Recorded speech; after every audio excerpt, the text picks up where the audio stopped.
Good morning, students, and once again back to today's computer class. In our last class, students, we had seen the working and the functioning of input devices. I explained to you what is the use of input devices and what are the different types of input devices that we use in today's world of computing. We studied each of this device through a pictorial diagram and were able to identify not only the use and functioning, but also the specifications of that particular input device. So we went into a little detail and I practically tried to demonstrate to you how do each of these input devices function in the computer system. Today, we move on to the use of output devices. And in today's class, we touch upon the different types of output devices which we all interact with in today's world. So we'll just start with our class, and like usual, I want you all to keep your class 5th book open because you may have already studied about output devices in class 5. And along with your 5th class book, I will also request you to keep your 6th class book with you, because those devices that may not have been taught to you in class 5th, we will also have a look at those in a little detail which are there within our 6th class portion. So although we are revising whatever we have studied in class 5, we are also trying to cover up a little extra and this portion that is related to class 6. So it may require a little deeper study, and all of you keep your books open. My way of teaching is that I don't try to read a definition to you, because all of you are capable of reading the definition from the book and understanding. I try to demonstrate and explain to you that particular device, how it looks, how it functions, and what is its importance and characteristics. So keeping that in mind, keep your 5th and 6th class books open. Please open to the part of output devices. And now I'll start sharing the screen with you as we start today's lecture. So once again, I'll share my screen.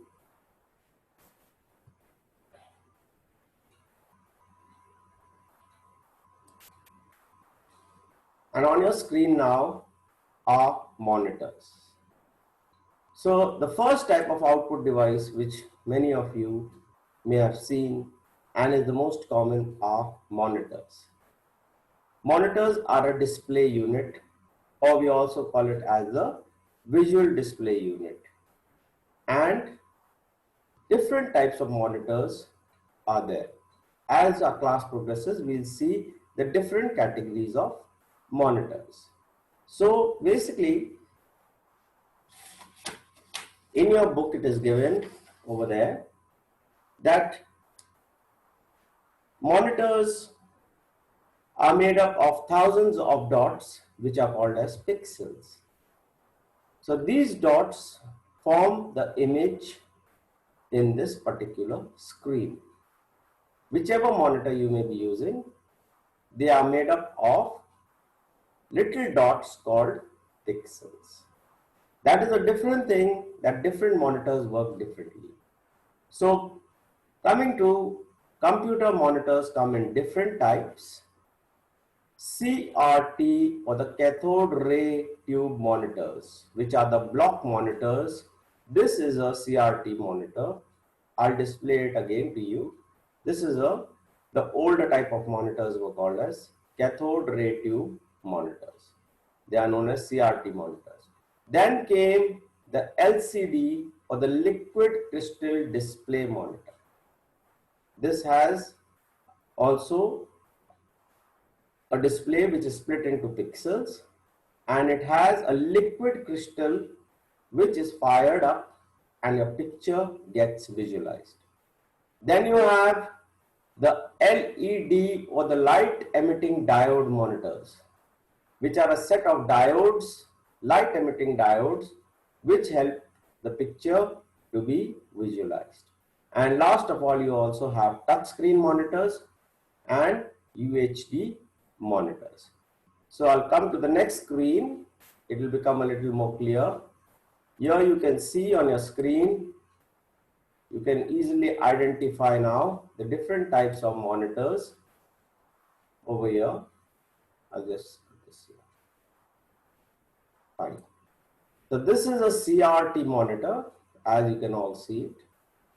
Then you have the liquid crystal display or the LCD monitor. Then you have the LED monitor, which is the light emitting diode. This is the third type of monitor. The full forms are given. These are small little bulbs which are there placed in rows which emit the light. That's why they are called LED. You may have seen LED bulbs and tubes in your house also. They have a whole row of small lights which light up and emit a light. The same principle is applied to LED monitors. Then you have the OLED monitor also. The OLED monitor, that is called your organic light. It is not harmful as the LED. It is a little improvement over the LED. It is called as organic light emitting diode. Then you have the touch screen monitors, which you can see can be touched, and you can interact with the different icons. The user can interact with the different softwares by touching the screen. And last of all is the ultra high definition monitor or the UHD monitor. So depending on your whatever is your requirement and whatever is your budget, you generally purchase that type of monitors. However, nobody goes for nowadays the CRT monitor because these are obsolete. Everybody wants to buy a LED or OLED or a AMOLED, AMOLED. You may have heard of this. Even in the mobile phones you get this type of. So that is the full form of that is active matrix. Active matrix organic light emitting diode. AMOLED. I'm just giving it to you. This is not given in the book, but I'm sharing with you this information. That is called active matrix. Okay. Organic light emitting diode. It doesn't have a picture here, but it looks very much like the OLED monitor.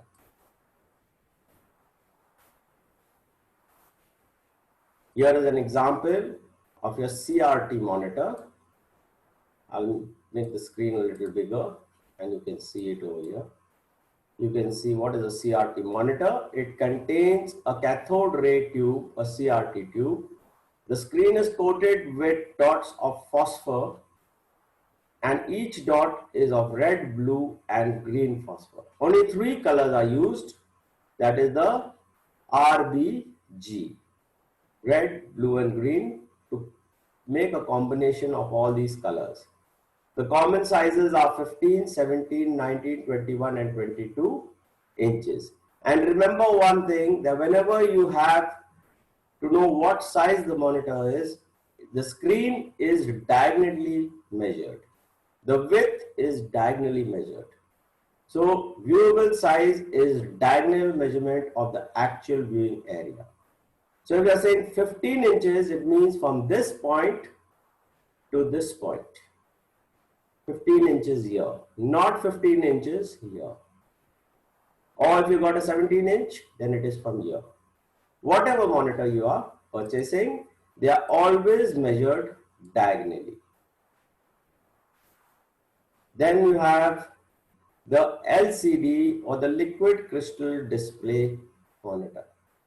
Now this is a flat panel. You can see as compared to the CRT, this is flat. I'll just revert back and show you. You can see this is a depth. There is a lot of depth in this monitor because it has a whole lot of cathodes etc. in it. Whereas this monitor is a flat panel. It uses liquid crystals between two sheets of material to present the information on the screen. An electric current passes through this crystal to light it up. So this has liquid crystals. That's why it is called the liquid crystal display. It has between two sheets a whole lot of liquid crystals, which are of course very highly compact and we cannot disrupt it or view it. But then between the two sheets, they are compressed, and when the electric current passes, this screen lights up. That is as regards the LCD monitor. Then we have the LED monitor, which is quite similar to the LCD monitor you can see over here. This also comes in different sizes, 15.6 inches, 18.5, 25, 1.5, and it is again measured here. So whenever you go to purchase, you can ask whether you want an LED or a LCD or you want an OLED. You should know, you should be aware. So the latest generation, most of them are buying the AMOLED, AMOLED monitors. So those are nowadays, even for your mobile phones, anywhere you go to buy, the display is very clear. That is the reason. So in LED itself, you have the LED, you have the OLED, and you have the AMOLED. That is the AMOLED. So LED monitors have stunning graphic and crystal clear sound and many more features. You can see an example of the LED monitor here.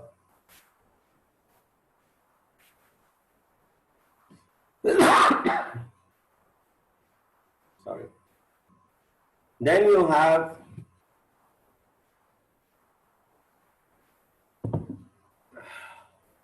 the TFT monitors. That is the thin film transistor monitors also. These are also there. They can be combined with LCD monitors, LCD TFT or LED TFT. And using in the LCD monitors more than often, the size of each of this transistor is very small and the TFT monitor displays a sharp text and excellent color and multimedia applications. So this is called as your TFT monitor. Okay, so this is called thin film transistors monitors, and it is used with a combination of the LCD monitor. Okay, then we move on to our touch screen monitors. You can see here an example of a touch screen monitor where you touch the screen and the user can interact. These are nowadays, everybody is going in for touch screen monitors, touch screen TVs, or even touch screen laptops, because the user is able to interact not only with the help of the mouse and the keyboard, but also with his fingers. So these are very, very useful, and the cost may be a little higher, but these are the latest generation monitors that are called the touch screen ultra high definition monitors. There's another example of a touchscreen monitor. You may have seen these touchscreen monitors at different shops in the mall or wherever you go at any of these outlets, especially Pizza Hut and all this. You will find that you have these touchscreen monitors with all the displays and the menu charts on them. So nothing much about touchscreen monitors. Now this is a little picture I would like to share with all of you, so that you know exactly what are the connecting ports of the monitor. All is fine to know that we have CRT monitors, we have LCD monitors, LED monitors, touchscreen monitors. but we should also know the different ports available.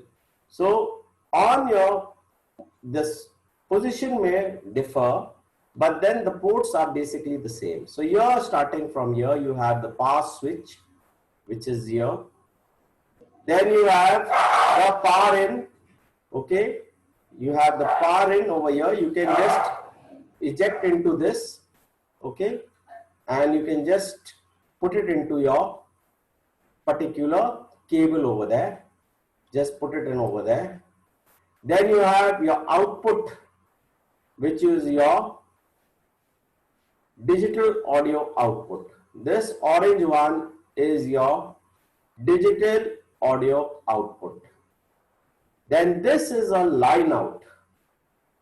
Now if you want to connect any digital audio onto this particular LCD, then you have to take your audio output from whatever audio output device you have, okay, whatever audio system, and put it into this. Here you have a line out. That is, line out is meant if you want this output to be amplified through bigger speakers. So when you're watching a movie, etc. on the screen, and you want to take this output onto other speakers, because you may not find these speakers good enough for sound and music, etc., then you take this line out. Then here is a display port. You can connect any type of display you wish to, additional display in the a Fire Stick, etc., whichever you want to. All these things can be connected, or a USB, or even a pen drive, etc. Then you have the HDMI, that is the high definition port. Okay, the HDMI port.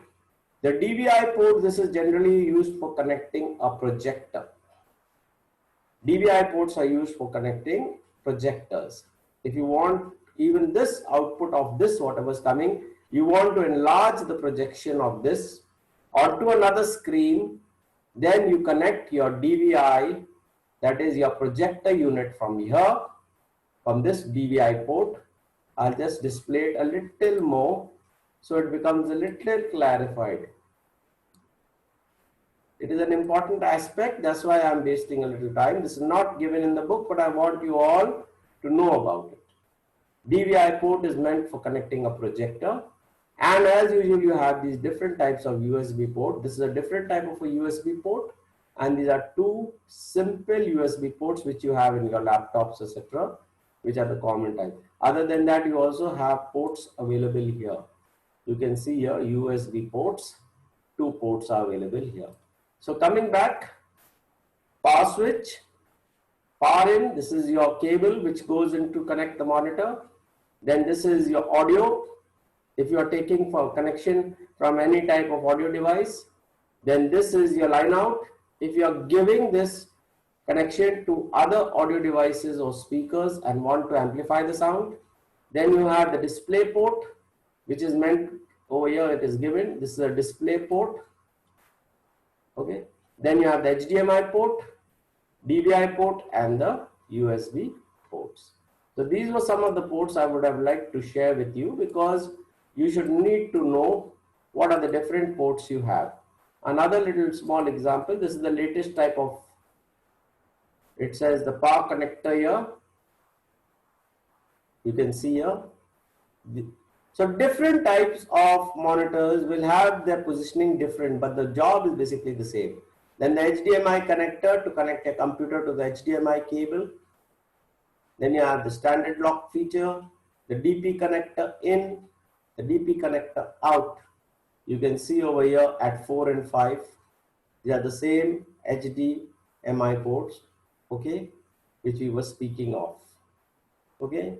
And then you have your USB ports over here. This is a port even to connect your mobile device on. Many of you like to use these USB ports while connecting your mobile onto your laptop. Not exactly in the laptop. Laptop has its separate features. When you are talking of these type of monitors which are available, that are the high-end monitors.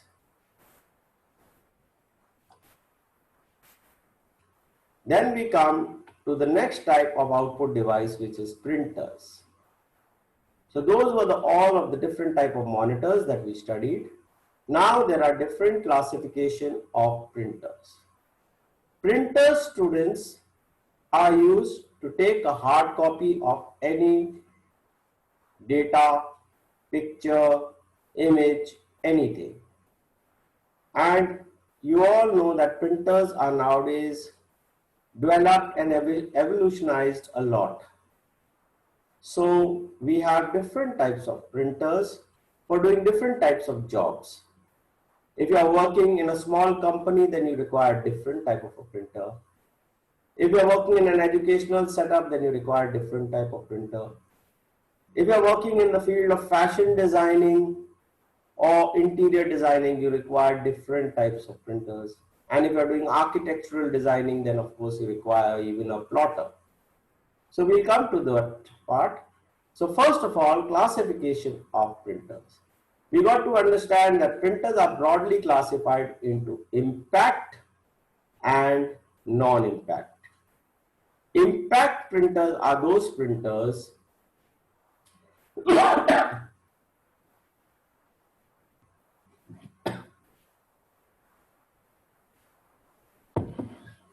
Impact printers are those printers which work with an impact on the paper. And non-impact printer, as the name derives, you need not have an impact on the paper or any type of touch. That is the meaning of non-impact. So the basic types of printers that we use, just for you to know, impact printers, they are character printers in the form of dot matrix printer and daisy wheel printers. These are character printers. Why? Because they believe in printing each character one by one. That's why they are identified as character printers. And the second type of impact printer is the line printer, which may be the drum or the chain printers. These line printers print each line at a time. They are very, very high-end printers used wherever the requirement is to print the data fast. So this is basically, these type of line printers are done more or so when you are doing any type of sketching or pictures. It is like a plotter. It is not a plotter, but it has the capacity of a plotter. It prints each line at one time. That is the line printer. Other than that, you have the non-impact printers, which are the inkjet printers and the laser printer. So inkjet printers, these printers you may have seen in your homes, which were used previously, and nowadays everybody uses a laser printer in his home. Other than that, there is also another category of printer which is not mentioned here, called the thermal printer. These printers are basically used by digital photocopy. Wherever you go to get a photograph of yours immediately, then that printer, you may have seen that the person clicks your photographs and within seconds he prints it out also. So that is a thermal printer. That is an example of a thermal printer. So we'll come to these printers one by one. So the major type of printers, impact and non-impact, like I said, impact and non-impact. Impact printers produce text and images when tiny wires print head strike the ribbon. So when you strike on that particular ribbon, they create an impact. So whether you talk of the dot matrix, or you talk of the daisy wheel, or you talk of the line printer. And non-impact printers produces text and graphics without actually striking the paper. They spray electromagnetized ink. That surface is heated up and sprayed electromagnetized ink through a thin nozzle. That is the difference. In an impact printer, there is contact. The surface of that particular printer, the head touches the surface of the paper and creates an impact. Whereas in a non-impact printer, electromagnetized ink is spread on a heated surface and the characters are formed.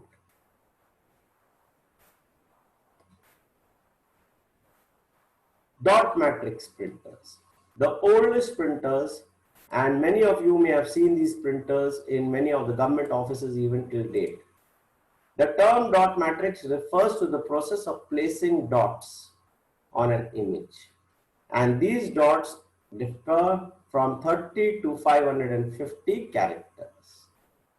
You can see over here 30 to 550 characters per second. Okay.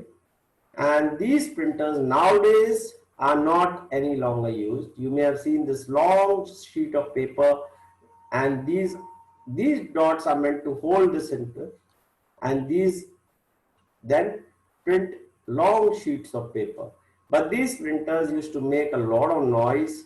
They are very slow, and so nowadays you will not find many of these printers around. They are gone obsolete. But still, we need to know about the different types of printers, and this type of printer was very much there right till the 90s. So it was used from the 70s, 80s and 90s. As you can see, it came into existence in the 70s, and right up to the 90s, some carried on to use them.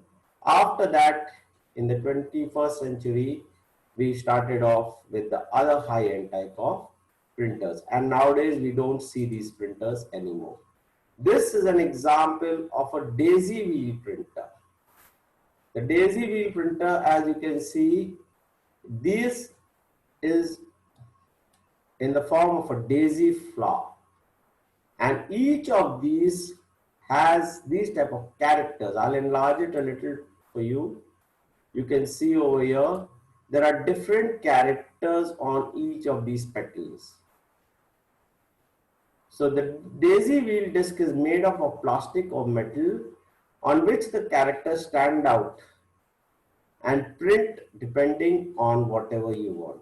So depending on whatever, like more like a typewriter, you may have seen in a typewriter also, you have different types of characters printed.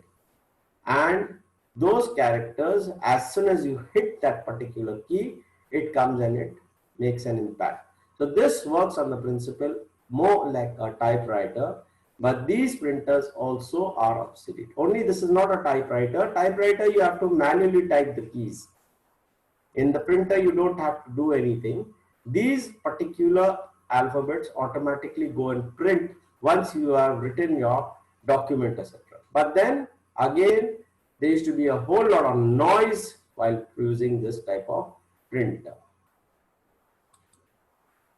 Then you come to the line printer.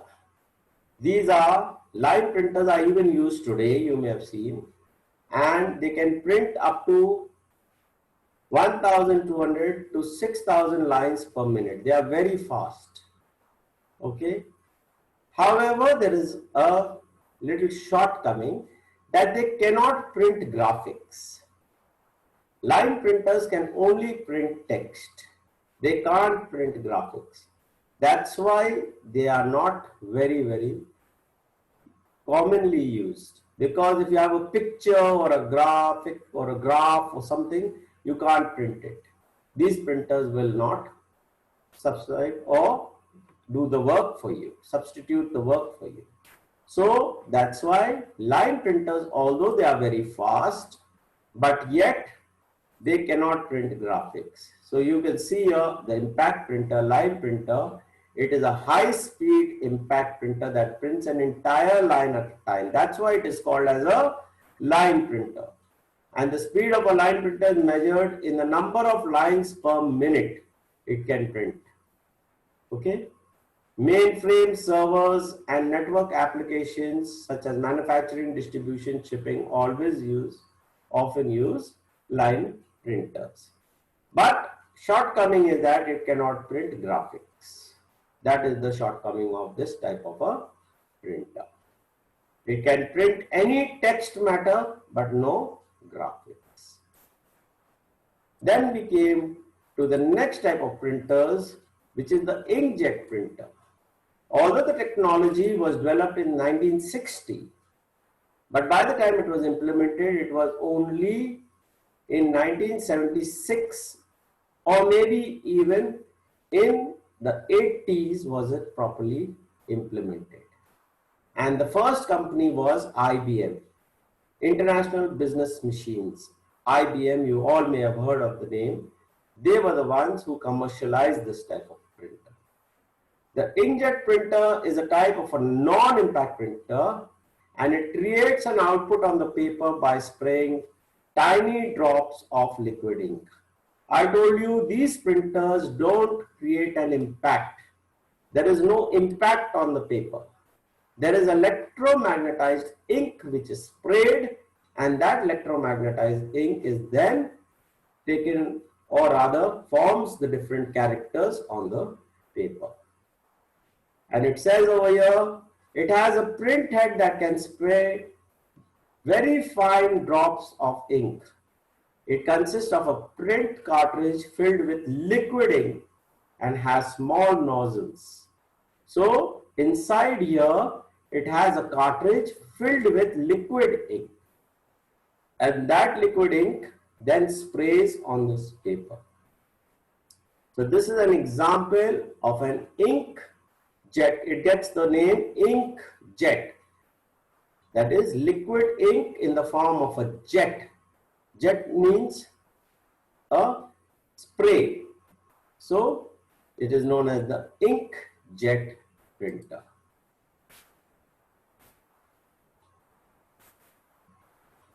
Another example of inkjet printer, you can see here the different types of cartridges you get of different colors of ink.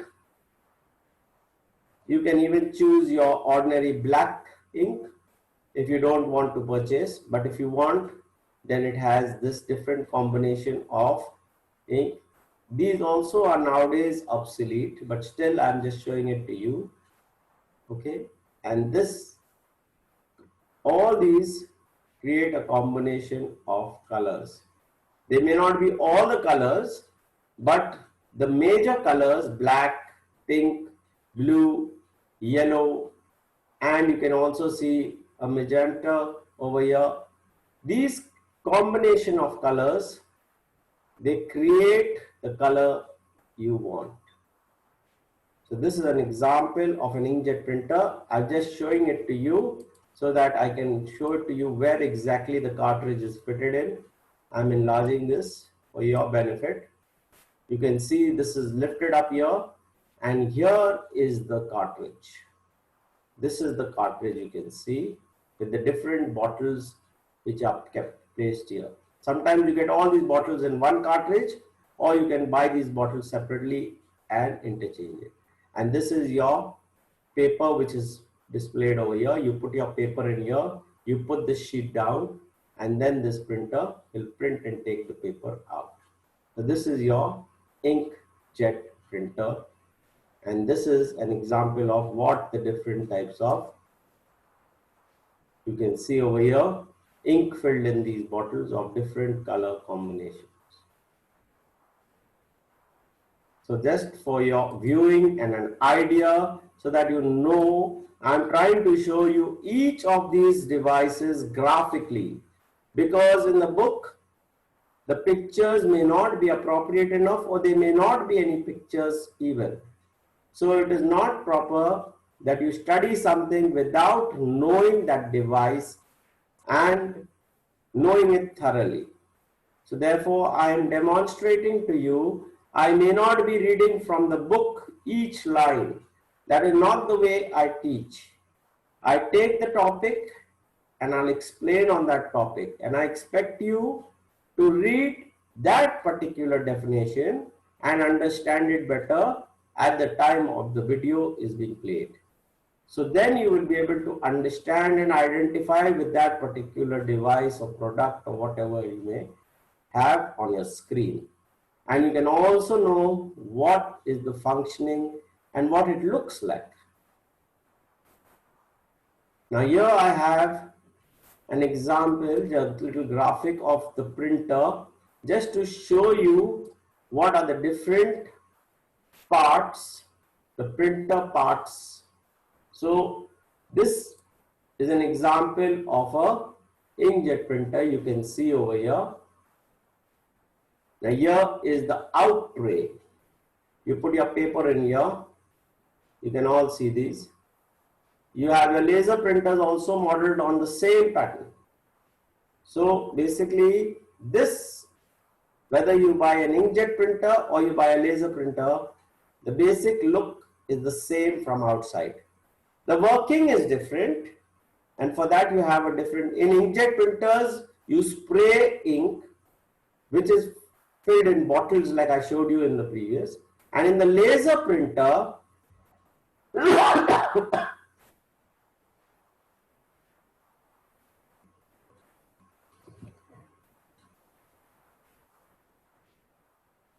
sorry. And in the laser printer, we have a laser which passes through and creates a heating surface. I'll come to that. So this is the out tray. This is your top cover. You lift this top cover to change the print cartridge, it says. Like I showed you in the previous one, you lift this and here you have your cartridge or even your ink bottles or whatever it is. Or if it is a laser printer, then you have your drum over here. This is your LCD screen. Sometimes you may not have this, sometimes you may have it. Then this is your input bay door. Okay. If you have any card slots, etc., you can insert them over here in this input bay door. You open this and you have slots over here. Then you have a photo tray slider. Okay, this is here. This is your photo tray, as you can see it. This is your paper tray underneath here. This is your paper tray, and the rest you can see is all, most of you know about where to insert the paper, and here you have some controls by which you can press and accordingly work, right? So this is what you call as your printer, a little idea of what your printer looks from outside. Laser printers, I told you the other type of non-impact printer. First we studied, what we did was we studied about inkjet printers. These are inkjet printers because they use inks, different ink types to spray. And here we have the next type, which is called as your laser printers. Laser printers are compact printers and they can print 600 to 1200 dpi, okay, and they are used with toners, black or colored powders. So there you use ink, here you use toner. That is the difference. You don't use ink in this. Toner is a type of a powder which gets electromagnetized, and then as you can see over here, I'll make this a little large for you.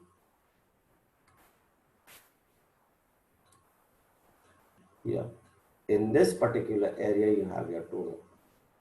This is the cartridge.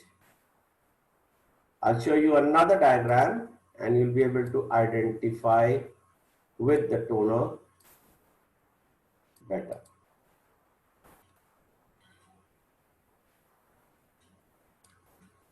All right, this is for all of your information. The laser printer, just a diagram to show you. As you can see over here, we'll start from this. This is the heat roller. Now the paper that is put in from here. This is your paper tray at the bottom. The paper enters from here. You can see these arrows showing the movement of the paper. So as you enter your paper here, it comes here.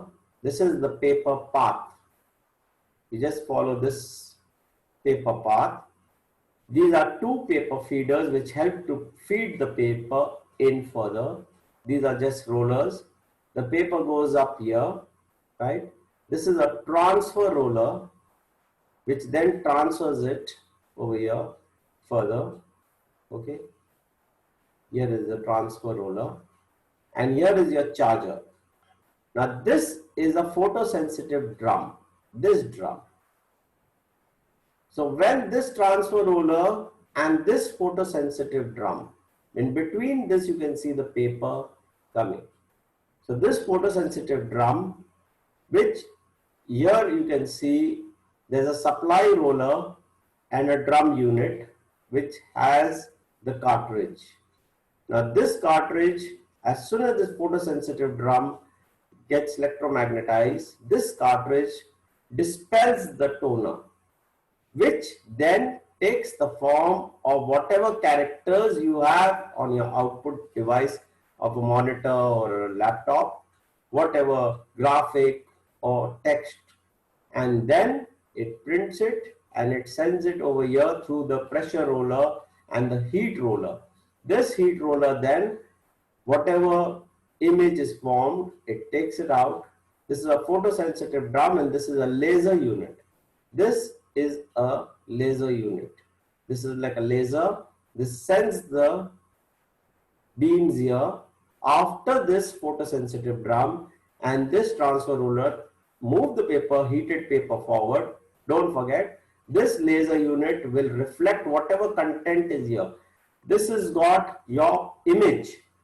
Sometimes you may have seen even photocopy machines. You have a photocopy machine and you place a copy of that matter here on this laser unit. This white part, which is the laser unit, you place your photograph or you place your image.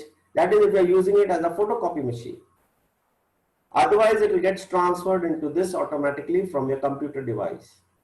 So this laser unit will then form the image, and after the photosensitive drum it is reflected onto, it takes the output and it gives it to the user. So once again, I don't want you to go, of course, much into detail, but I've just tried to explain to you as to how the laser printer works. So this is not a part of your portion. I'm not going to ask you all these details, but I'm just explaining to you how it works so that all of you at least have some knowledge of how an inkjet printer works, how a laser printer works. Just having theoretical knowledge without any practical idea doesn't make sense. So this was only to demonstrate to each of you that how exactly the paper is fed into the laser printer and how does it get printed out. So these type of questions, although will not be asked in the exams, they are just there to be explained that particular device and spoken in detail about, so that you have thorough knowledge of that unit or device. That is why I have elaborated on these particular diagrams.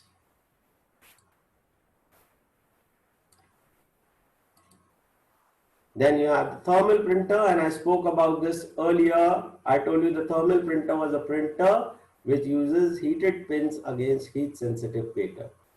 And this you see in most of your shops. Wherever you go, you have different types of shops over there where you photoshops, where you go to get a photograph of yours clicked, and then you will find that you'll have these type of devices that is called as the thermal printer. You can see over here, many of you may have seen this type of a printer. He clicks a photograph and he transfers the image onto this device. This immediately gives you a printout, and a colored printout with a very high quality. Okay, so it is a dye sublimation paper printer, also called as the digital photo printer. It uses heat to transfer the dye to a specially coated paper. This is what you called as your thermal printer. So now that we have studied about printers, in my next class I won't like to rush you up too much. In my next class, we'll be touching on the different types of plotters which are a part of an output device. And then we'll also be, in my next class, we'll be touching on plotters and LCD projectors, which are also a part of your output devices. And after that, we'll move on to the memory units. And we'll take each of the different memory units, whether we speak of the RAM or we speak of the ROM or the hard disk, and we'll explain the last part, that is memory unit. So we still have two topics of output devices. One is what are plotters, and I don't want to mix it up today because it will become too much.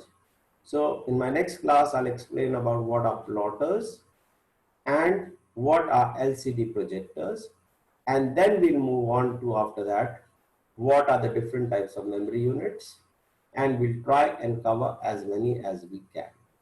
And after that, we'll have this chapter over, that is input devices, output devices, and memory units.